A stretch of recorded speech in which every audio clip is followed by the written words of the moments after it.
Om Asato Ma Sadgamaya Tamaso Ma Jyotirgamaya Mrityurma Mritam Gamaya. Om Shanti Shanti Shanti. From the unreal, lead us to the real. From darkness, lead us to light. And from death, lead us to immortality. Om, peace, peace, peace.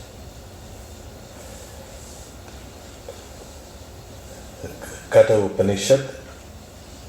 We are on verse 28. Chapter 1, section 128.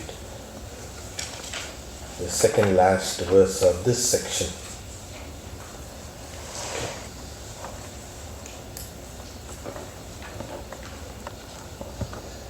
Having reached the proximity of the undecaying immortals. What decaying mortal who dwells on this lower region, the earth, but knows of higher goals, will take delight in a long life, while conscious of the worthlessness of music, disport, and the joy thereof. This is Nachiketa speaking to the god of death. So I'll read the Sanskrit and then we'll explain the verse.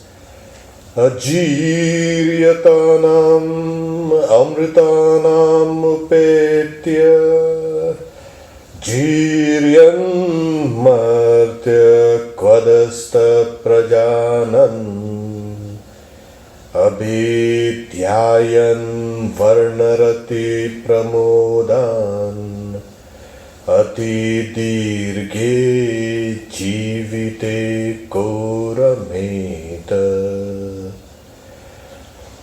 So Nachiketa says, he has the opportunity to reach a level where he can interact with these gods. And what are these gods? The undecaying immortals. Not absolute immortality that a knower of the self attains. But this stage of existence where they are relatively kind of immortal, if you look at it from a relative standpoint. Yeah, like humans are relatively immortal compared to an ant. Yeah, or some kind of small. We shouldn't consider them small. So similarly, what's the human being compared to us? The gods will say, they are like those ants they talk about. So it's an extremely long time. And how long?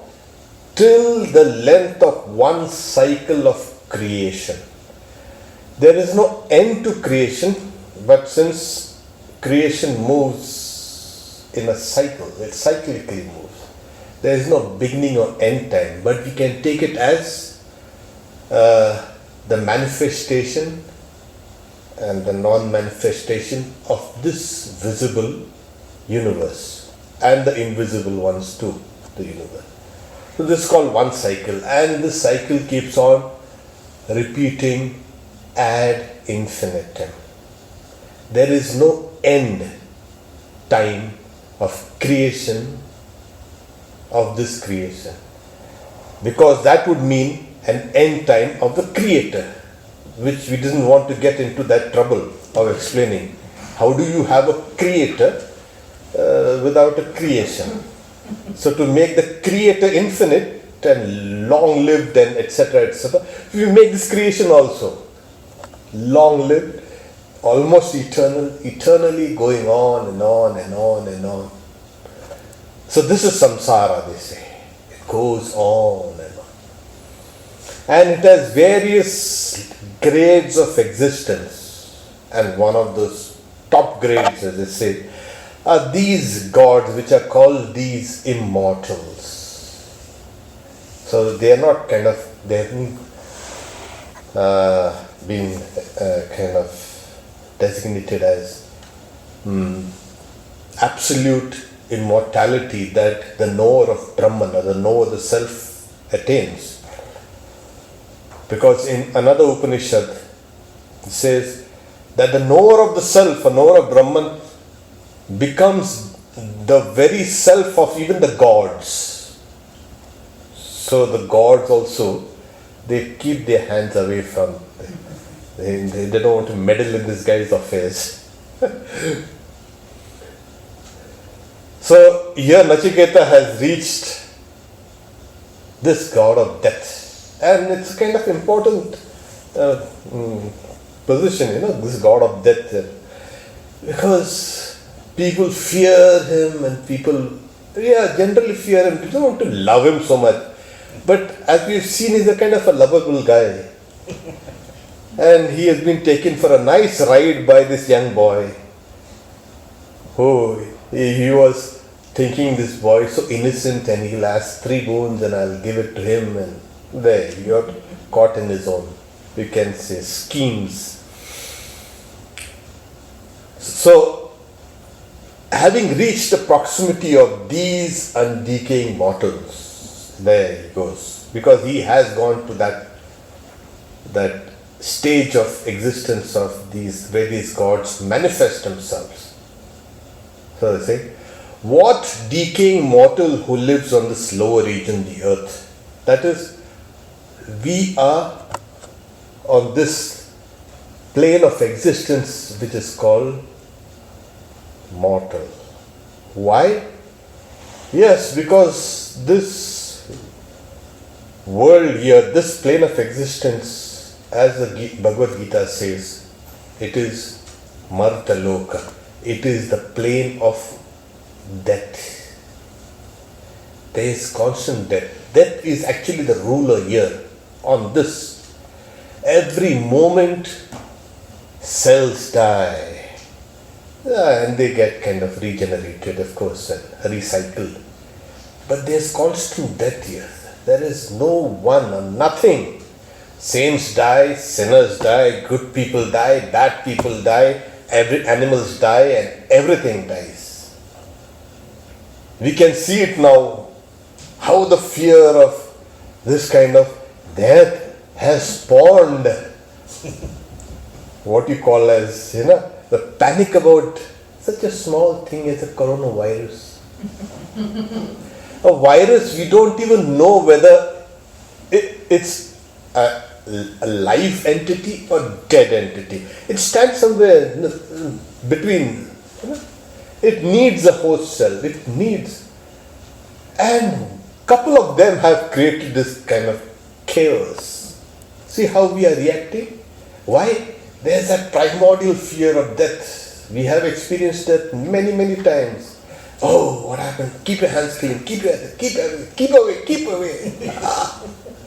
Even a small thing like a kind of virus which you can't even see, you need a microscope, can bring us down. So it implies this is the Martalo, this is a world of death. Not only viruses, bacteria and cars and tigers, anything can bring us down.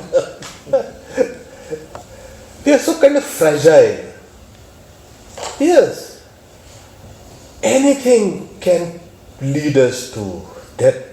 So this is what happens. So, and this world is a world of constant change. And change implies mutability. The moment you say that this I want something which is unchanging, you better be careful of what state of mind you are in. Or you might get stuck up in a time or in a place where you can change, which is the most horrible curse you can ever, we can say, wish for anyone. Don't change. Oh, there you are stuck. So change, that is essential. And the end of the sequence of changes is death. But it's not permanent. And that gives rise to another thing called birth. So it's not frightening, yet we are so uncertain what will happen. So that's the reason why I'm saying, what decaying mortal who dwells on this lower region of the earth but knows of higher goals. This young boy has gone to a place where he has understood that there is a higher realm of existence than this. Why? Because Nachiketa has got that idea about the bare bone idea of the real immortality, the immortality of the soul. Because the very question was, where there is a doubt. When a person dies, some say he exists, some say does not exist. These ideas are not kind of possible in an immature mind. And Nachiketa was tested by this. Gave him all these enjoyable things. Say, no, I want to know that. An immature mind is more worried about my tomorrow, my day after tomorrow, my next year, or maybe some. I want immediate gratification. That is what I want. While the long-term goal is just like, why bother? And that is the reason why here we have Nachiketa, who has got this mature mind, and he is asking about real existence. So he says that what fool will ask for such things like music and disport and dance and long life and wealth? What's that? When you have death stalking this earth day and night, how can you ask such a thing? And this is a kind of a wake-up call for us too. How can we, after if we love Sri Krishna, if we have faith in Sri Krishna, and we are devoted to Sri Krishna, how can we even ask for such small glass beads to keep us entertained? No, I want bigger things. When Swami Satyamayananda, when he was a young disciple of Sri Krishna, so he tells, so Sri Krishna asks, what do you want? I want to see that Brahman in all beings, Sarva Bhute Brahma Darshan. I want to see that Brahman in all beings. So Sri Krishna says, that is the final word in spiritual life. Well, I want that, nothing less than that. So Sri Krishna was mighty pleased. Okay, you'll have it. That's what. And you see, when he wrote the Great Master, or what we call it, that Sri Krishna is a divine play, he makes a kind of a note saying that whatever has been written about Sri Krishna, obviously, and Holy Mother, has been experienced by me. Not about a kind of sheer kind of pride or egotism. That these experiences are authenticated by, so it's nothing imaginary. So whatever is written, every word is kind of true. And this is what happens. So here, you want, and Sri Krishna says that once you see the beauty of God, what will you care about human beauty? Yeah.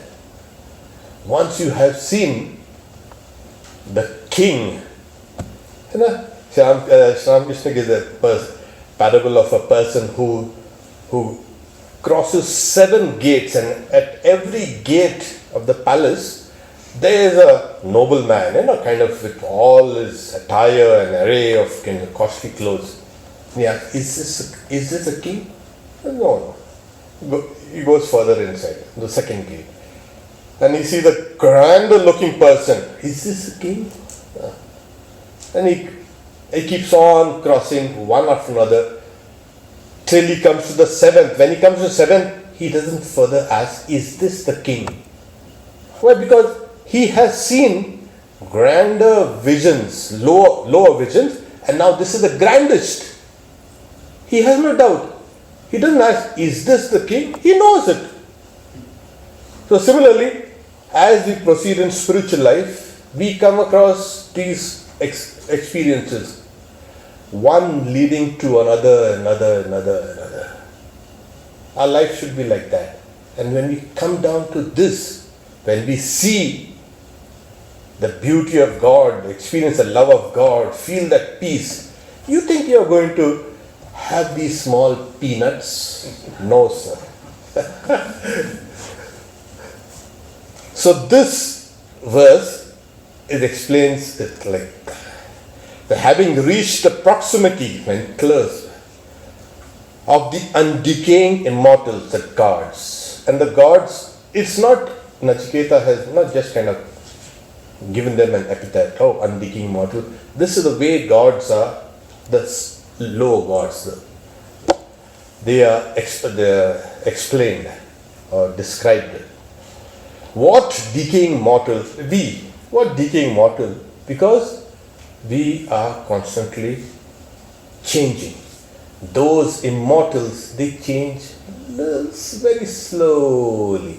There is a change because wherever there is name and form, there will be modifications.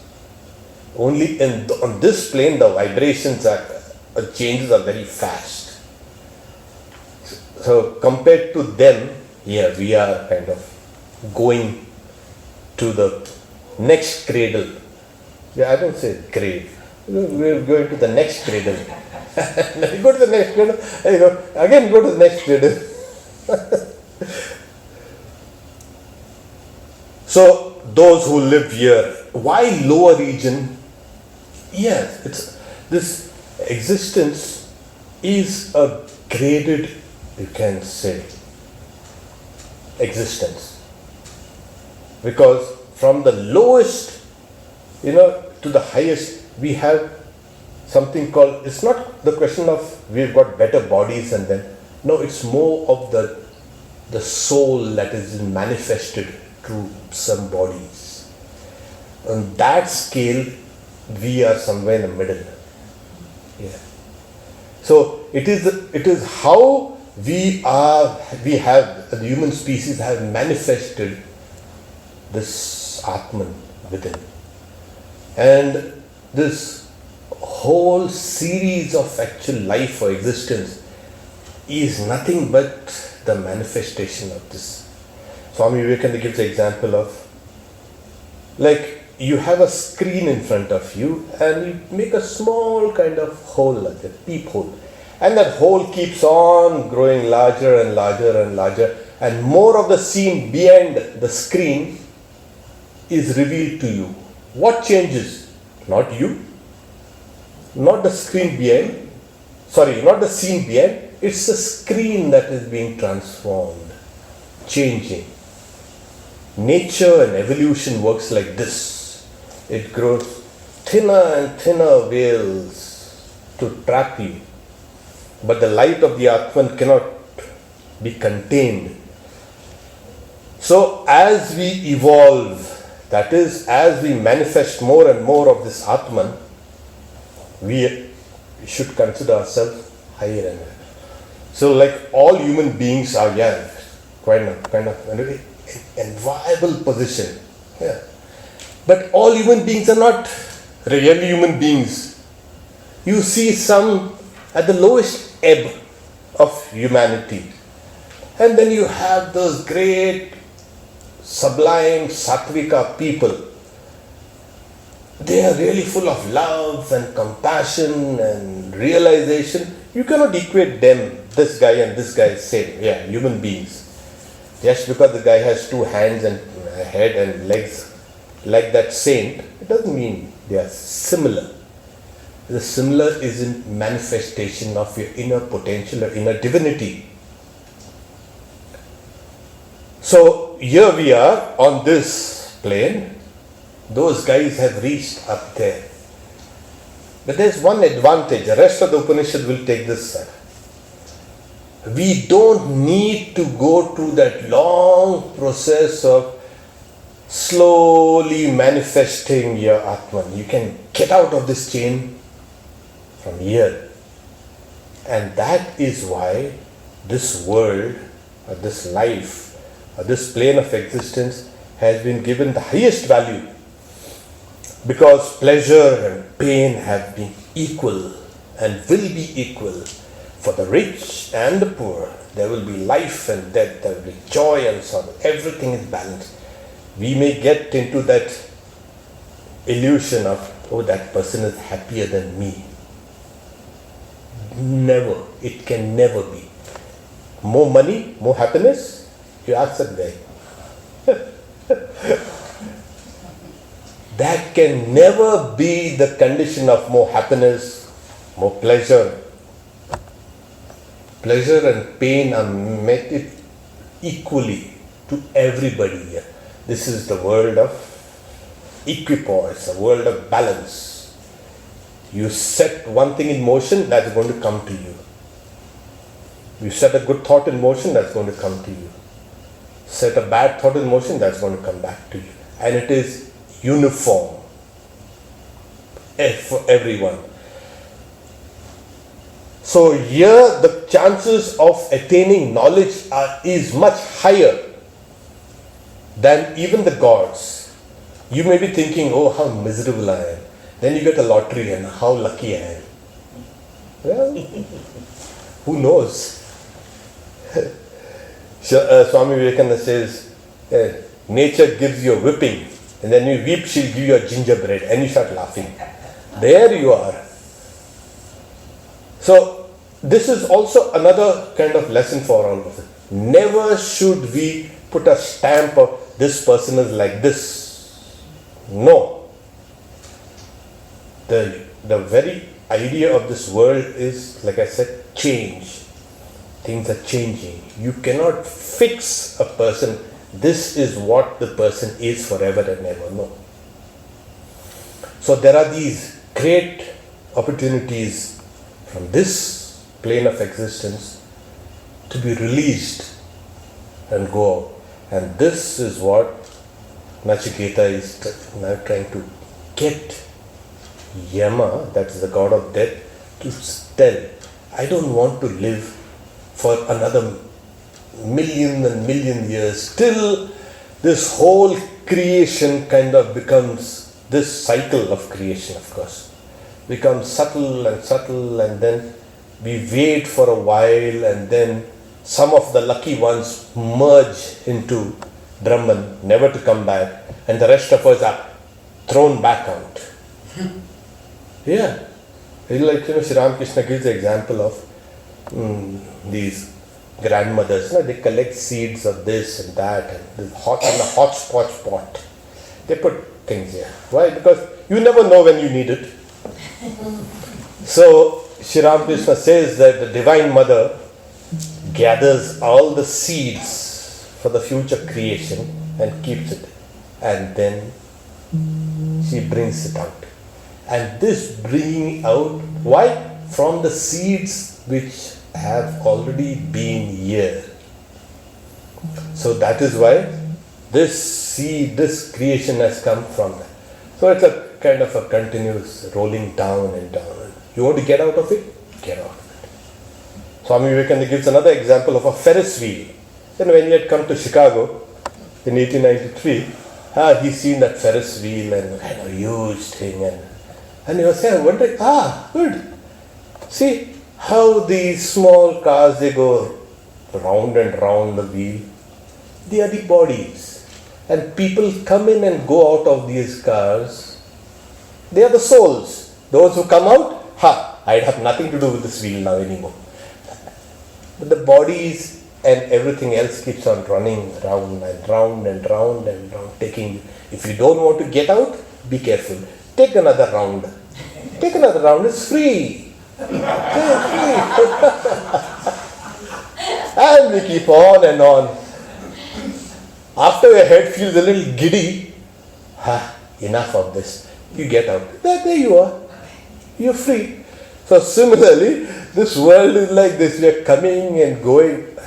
Coming and going. Yes, we have been doing that. So after a while you get tired. So Nachiketa says, who will take delight in a long life while conscious of the worthlessness of music, the sport and the joy thereof? Yeah, this 28th verse, please. Who will? So we need to give up the little for the higher things. And that has been human life. So he has had a vision of the highest, you can say, goal that can be attainable by human effort. And so he's not going to get caught down with these small, as they say, trinkets that the god of death has kind of thrown out to delude him. The next, the 29th, which is also the last verse in this section. O death, tell us of that thing about which people entertain doubt in the context of the next world and whose knowledge leads to a great result. Apart from this boon, which relates to the inscrutable thing, Nachiketa does not pray for any other boon. That has to be understood. And this Nachiketa does not pray for any other boon. The commentator says that these are the words of the Upanishad. The rest have been uttered by this young boy Nachiketa. So, this is it. You don't beat around the bush. You come down straight. Later on we will find that the god of death, he begins praising this young boy. Why? Because I knew that these things are perishable, and yet there was an old weakness in me. I kept piling these sacrifices and I've attained this goal. We'll come down to this. But here, Nachiketa, kind of, at times, the teacher kind of, he throws around the ideas, he or she. And he or she would like to see which idea has been taken by the aspirant or the student. If he takes the ordinary ideas, the teacher will understand, this guy needs a little time more. He needs further development. If the student takes a higher idea, this guy is ready for the next stage. So the teacher has to gauge the student always. You give the student something less, the student is going to get annoyed. If you give something more, the student is going to get confused. You need to know exactly how much the student can take. So here, Yama, the god of death, was throwing around ideas, this and that. So he said, okay, stop beating around the bush, come down to this. So, oh death, tell us of that thing. What is that thing? That original, that secret, that doubt about which people entertain doubt. What is the doubt? When a person dies, some say the person exists, some say the person does not exist. And this has been the story of religion. Various conceptions of the soul have been given. It's not that the ancients never believed in something called an immortal part of you called the soul. The first, you can say, inklings of such relative immortality or the soul, you get it from the idea of a double, Swami Vivekananda says. The first, the Egyptians and Babylonians, the first idea of a soul was it was a double. As long as his body was kind of kept in fit condition, of course the insides are all taken off, only the outside is kind of spiced and waxed and kept presentable. So the gods, when they come, oh, he's good. So his double is unharmed. So these were the first examples, the first illustrations of the idea of a soul, a double. And ancient religions started with this idea of, there's a death. And after death, now what? So they worship these guys thinking that they are still there, they are alive. So it was ancestor worship. Always it was started with ancestor worship. So then higher and higher refined ideas were given. Like, even in the Greek, you can say, mythology, before you die, or after you die, put 2 coins are put on that, on your eyes. Why?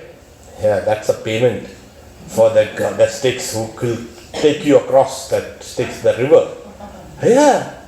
If you don't have that, no chance. Stay out the side. You'll be trapped forever in this world. So you need to cross over this Hades, this Hades. You need to have money there. So there also the idea of a double. And then slowly higher and higher ideas of the soul were discovered by people who were looking inside. It was not looking outside anymore. People began looking inside, and as they went deeper and deeper, they found at the very core of that immortal Atman. And everything else was kind of discarded. The double, that's a subtle body. This is a lower vision of the soul. So here he's saying, there is a doubt. There's a doubt. You must understand, culturally, this boy was trained to think in terms of reincarnation. Most of us don't, because we are grown up like that. Death is the great finality. No, it's another new chapter. Nothing is final with death. So these people have grown up with the idea of reincarnation. And what's reincarnation? It's nothing but an extension of what is the doctrine of called karma. And this we know. You shout at somebody and after a couple of days you see somebody else shouting at you. You want something, I wish I had that. And then you'll get it. And the stronger your will is, or stronger your wish is, the quicker you'll get it. Yes. There's a mirror. You smile and the mirror smiles back. And you laugh, the mirror laughs. You cry and the mirror will cry. It's nothing, this whole world is nothing but trying to reflect you. You throw something on that mirror, it will come back to you. But at times we foolishly, there's kind of a pseudo hallucination. It's like, when you look in the mirror, and suppose you have an earache, you feel the reflection in the mirror also has a earache. Notice? You look. The pain is here, it's not there. The face is here, not there, but we get caught up in that.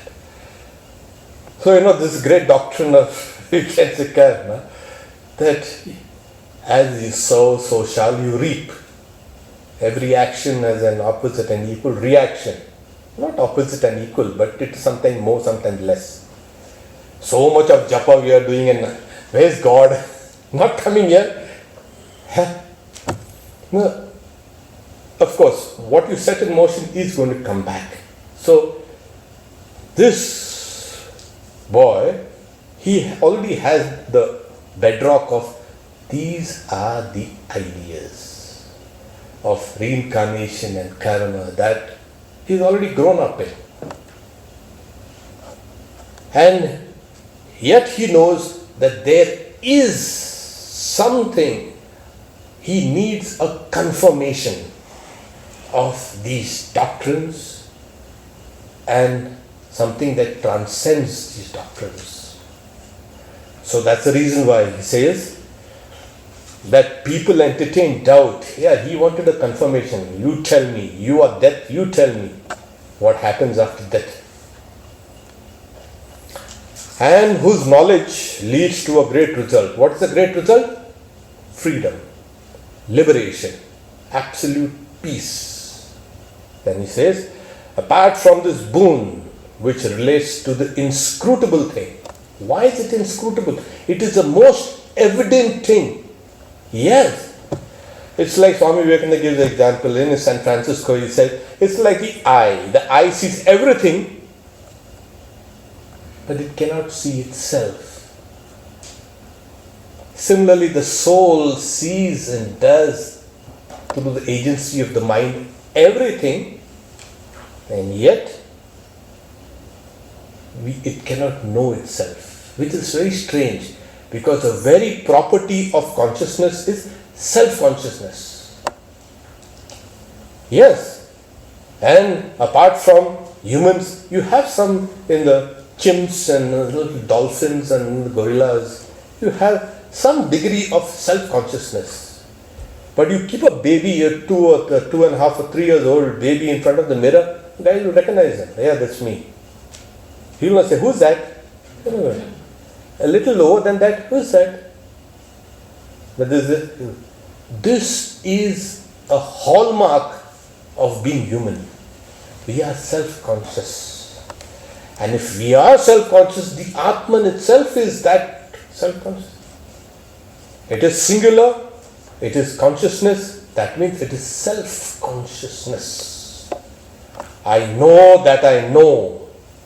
That's another thing. I know that I do not know. I know I am stupid, I am foolish. Why did I do that? I need to kick myself. Yeah, please do. You can do that. Because you know. And you know yourself better than anyone else. And say, I don't know myself. Really? You go to some other shop. Not in this shop. We know that you know yourself perfectly. Why am I suffering? God has visited me with this. No, God doesn't do all that. He is not here. God has not got a petty mind. Some guy does something and God is going to take revenge for that. You think he is bothered about these things? No. It is that very self-consciousness that pulls things to you. It won't let go. And that's why karma, action also, you send it out, it's going to come back to you. You draw the whole universe to yourself. Swami Vivekananda, in his first few lines in the Karma Yoga, is saying, this is the center, and that immortal soul draws the whole universe towards itself, good and bad and everything, and within it forms character and throws it out in a mighty stream. This is what it is. So this evidence of the soul has been here in the doctrines of karma, within the doctrines of reincarnation, within the scriptural statements, within his culture, the boy's culture. And here, saying, why is it inscrutable? Because of we don't want to see it as it is. We want to mask that reality with something else. We are always looking not to grasp reality. We are trying to kind of avoid reality.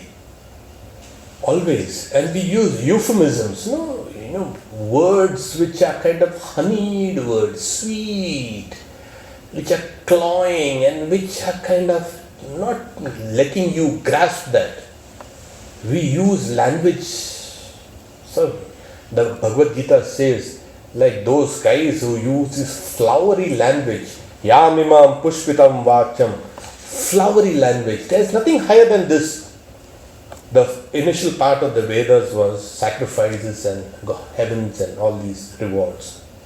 Saying there's nothing higher than that. You do this and you'll get it. These are flowery talks. Euphemistic, you can say, statements. Oh yes.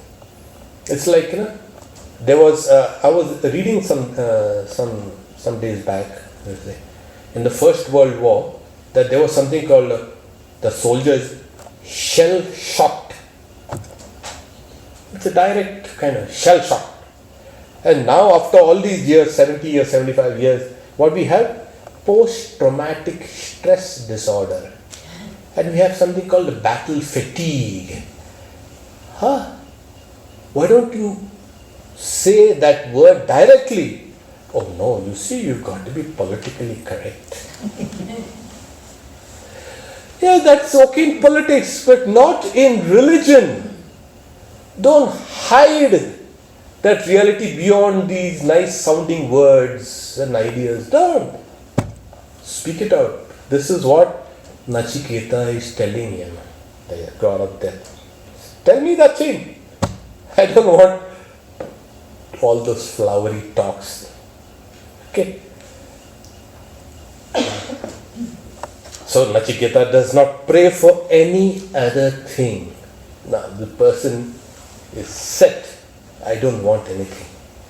You see, what happens is, most of us in the pursuit of truth or religion or God or spirituality, whatever, we kind of make compromises. That is our problem. And because we have kind of compromised, we kind of take it easy. Okay, this world is like this. This is samsara. I cannot help it. Yes, you cannot help it. You have started the wheel of compromising things. This is why the Upanishad says, apart from this, Nachiketa does not ask for anything. After we finish this is the first section of the first chapter.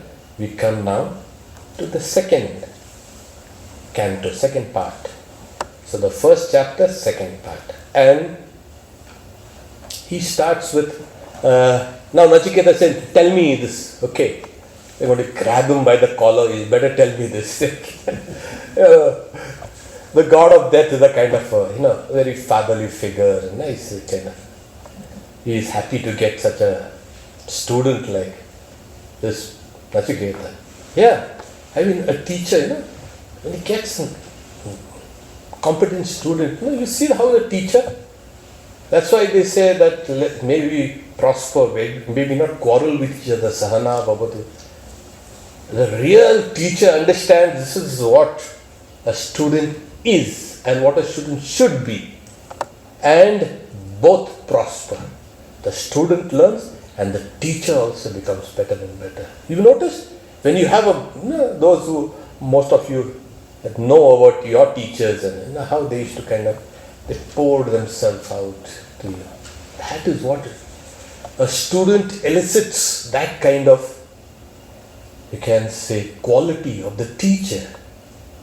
And when the teacher sees this eagerness of this student, wow, I'm going to throw everything down at him. Okay. The translation is a little cumbersome, the first verse, but I'll explain as we go along. The preferable is different indeed, and so indeed is the pleasurable different. These two, serving divergent purposes, as they do, bind people. Good befalls him who accepts the preferable amongst these two. He who selects the pleasurable falls from the true end. Anyat Shreyad Anyadutaiva Preya Te ube nanarte purusam sinita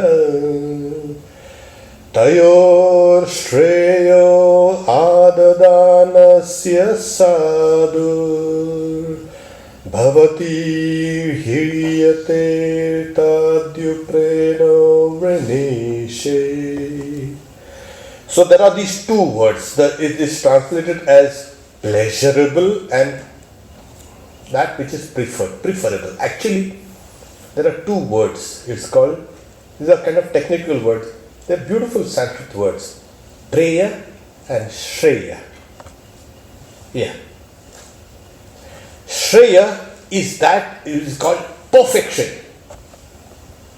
Okay. Preya, perfection. Shreya is that which is kind of, as I just mentioned, temporary goals, immediate satisfaction, the here and the now. This is the temporary things that come to us. And what happens, he's saying? These two, you can say, streams of, you can say, choices. See, we are Americans. Americans want choices. You have to give Americans a choice. If you don't give them a choice, well, they're going to get annoyed. Always give them it. And so we have something called prayers, perfection, Shreyas. Everything is nice, good. Everything is pleasurable, as I say. But here he said, both come together to a person. And as the commentator will say, that they come simultaneously to a person. So these are opportunities. They come to every person. The discerning person will see that there is perfection to be attained if I take this. That person becomes good. And the person who has the immediate satisfaction, immediate goals in mind, that person selects the pleasurable, the Shreyas, and he gets caught. Falls from the true end, he says. So, he who selects the pleasurable falls from the true end. Why? Because this path is circular. The other path, the pleasurable path, the Shreya path, is always circular. It goes round and round. You see, everything in this world is kind of circular. Even the arrow of time. Take the arrow of time, pull it and you'll see it, everything coming around from where it started. Everything. Seasons, rain and sun and night and day and you and me all. And the path of perfection is get out. It's like going out like on a tangent. Straight out. It cuts through all the mess and frees you. So this is the first, you can say, verse that the god of death has laid down before his student. He'll, of course, keep on still heaping praise there after that. This is the world.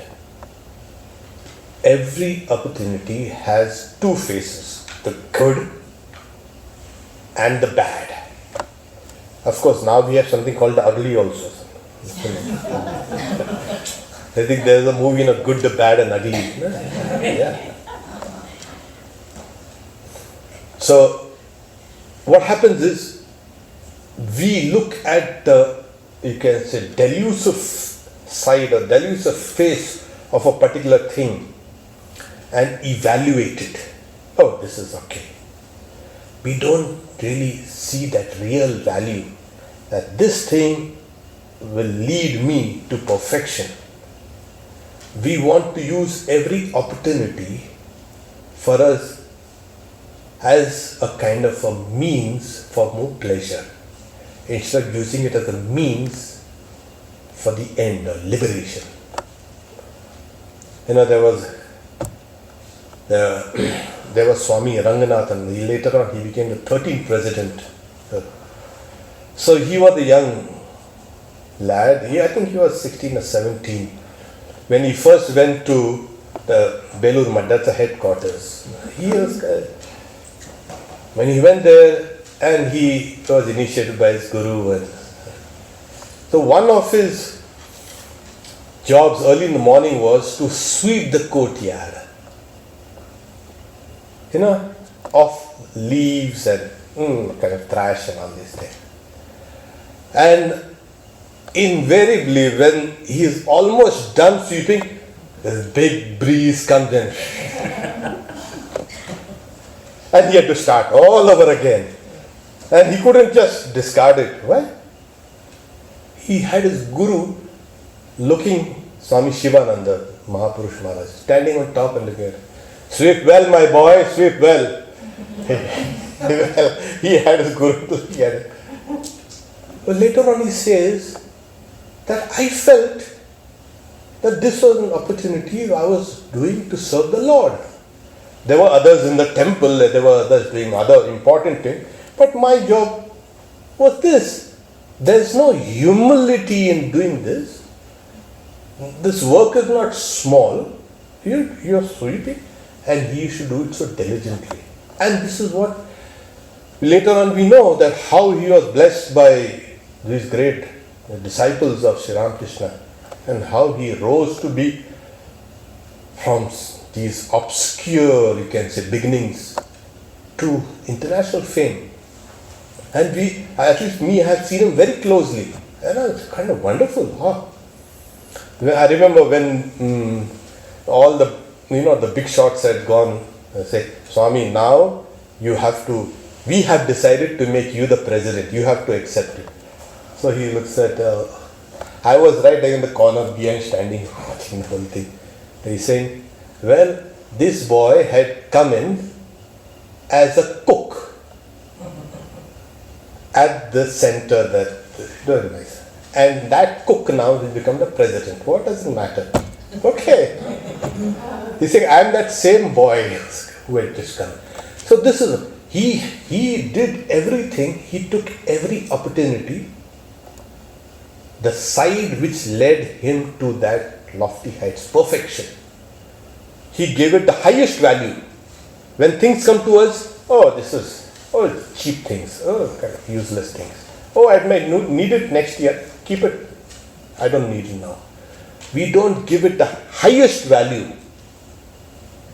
We need to give. What the highest value can you give to a thing? That this is going to lead me to perfection. Yes.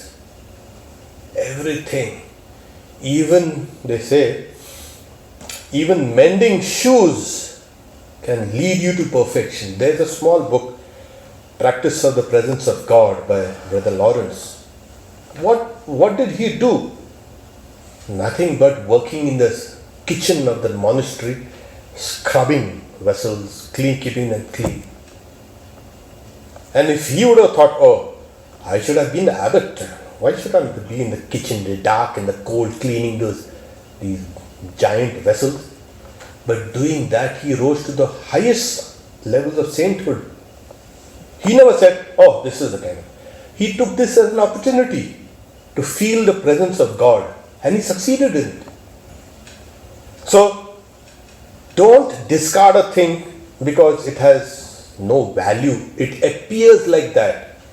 A thing might appear to you as kind of useless. But be careful. There's a great value in that.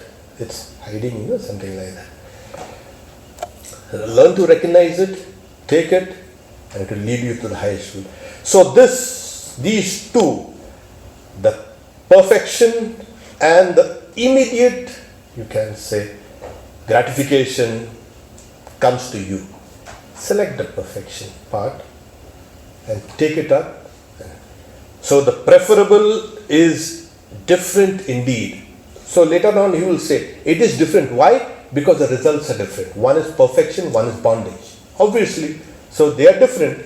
It's like going one side and this side is going in the opposite direction. And so is the pleasurable different. These two serving divergent purposes. Yes, the same thing will appear different to different people. But at different points of time, they will appear different. They bind people. Good befalls the person who accepts the preferable amongst these two. Yes, take that perfection. He who selects the pleasurable falls from the two ends. You know what? Nachiketa is kind of here in this. The teacher and the Vedanta, this is what Vedanta does. The whole burden, the whole responsibility is on you. Don't ever blame me, the Guru. Don't blame God, don't blame the world, don't blame anybody or anything. This is the first step in spiritual life. Take responsibility and get on with it. As they say, take up your cross and follow me. Well, you want to follow Christ? Yeah, we have to follow Christ. Really? Yeah, take that cross up, that big cross, heavy cross that He has kept for all of us. And we will see how we follow Christ. You can follow Christ dancing and singing. No, that's not a way to follow Christ. We need to take that cross, take that burden. And then we will see how much of grit we have. So, I'll stop here. We have the rest of Om Shanti Shanti Shanti Harihi Om Tat Sat Shri Ram Krishna Arpanamastu.